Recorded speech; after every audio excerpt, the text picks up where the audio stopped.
Prom, clubs, sports, friends, and interactive classes are something all of us students enjoy. You get to spend time with your peers and make connections with teachers all over school, but could you still get all of these activities as a homeschooled student? In Danielle's argument, she claims that homeschooling is more beneficial than public schooling. Her claims are: 1, homeschooling develops character; 2, colleges desire homeschool students; and 3, homeschooling is personalized. But I'm here to refute these claims today. Starting with claim 1, homeschooling develops character. Did you know that homeschooling actually causes isolation and socialization problems? This is my first claim. According to Dr. Brian Ray, a state researcher, said that 92% of superintendents say that home learners are emotionally unstable, deprived of proper social development, and too judgmental of the world around them. Being homeschooled makes a child more dependent on their parents and less likely to meet new people or friends. For example, most parenting websites online have stated that homeschooling causes phobias and disorders in social settings and become most evident once a homeschooled person attempts to interact in the broader society. Being homeschooled, according to a survey given to homeschooled children in 2010, actually showed that some students were showing signs of depression for being in their home too long and only seeing their parents and or siblings. Her second claim was that colleges desire homeschool students.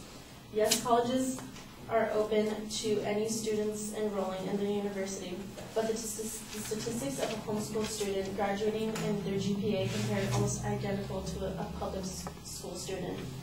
In Danielle's evidence, which kind of contradicts her claim. Colleges are just adapted to every learning style out there. They don't necessarily desire homeschool students because colleges want to see extracurricular activities and a well-rounded student, which homeschool students don't possess as much as a public student would. How are they supposed to show leadership positions and other talents if homeschool was primarily created for students who were disadvantaged and needed to learn at a slower pace, or or if you need to go at a quicker pace, you can do homeschooling. Lastly, homeschooling is personalized. This is really hard to debate because I don't feel like it's a really good supportive thing. It's good evidence, but homeschooling may be tailored to a student, but it does not possess a proper structure. If education is privatized through the family, it becomes difficult to ensure that competent instruction is provided or that a student is engaged in learning. Only a few states require homeschool students to be tested. Being enrolled in public/private schools allows for peer competition, which is good for all students because it motivates the student to work really hard. A Stanford professor who studied homeschooling determined lack of access to different teaching styles and viewpoints as his main criticism of homeschooling.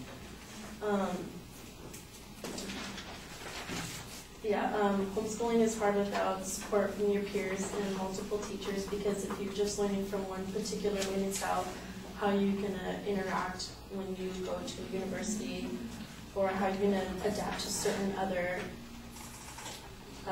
teaching ways. And public schools offer high-end lab equipment that may not necessarily be offered in homeschooling, and they offer social events that homeschooling does not have substantial benefits for children over public schools.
All right, well, the general introduction is okay, although there's a presupposition here that those activities are not available to homeschooled students, and you don't really provide any proof of that. I think that that's, like I said, a presupposition, but it does kind of focus on what the main claim is, and then you list what the secondary claims as well are. So that's pretty good. On your first point, you've got some statistical information that talks about the superintendents who see the homeschool students as being unstable. I'm not sure if that's talking about children who have been homeschooled because their parents keep them there, or if they're talking about kids who have been kicked out of school and are being homeschooled because the school won't take them. So I think there might be a little bit of an equivocation in that argument. I'm not positive about that, and you don't have a long enough quote for us to be sure of that, because it certainly sounds, otherwise it sounds like it's, nearly 100% of all the kids who are homeschooled are crazy.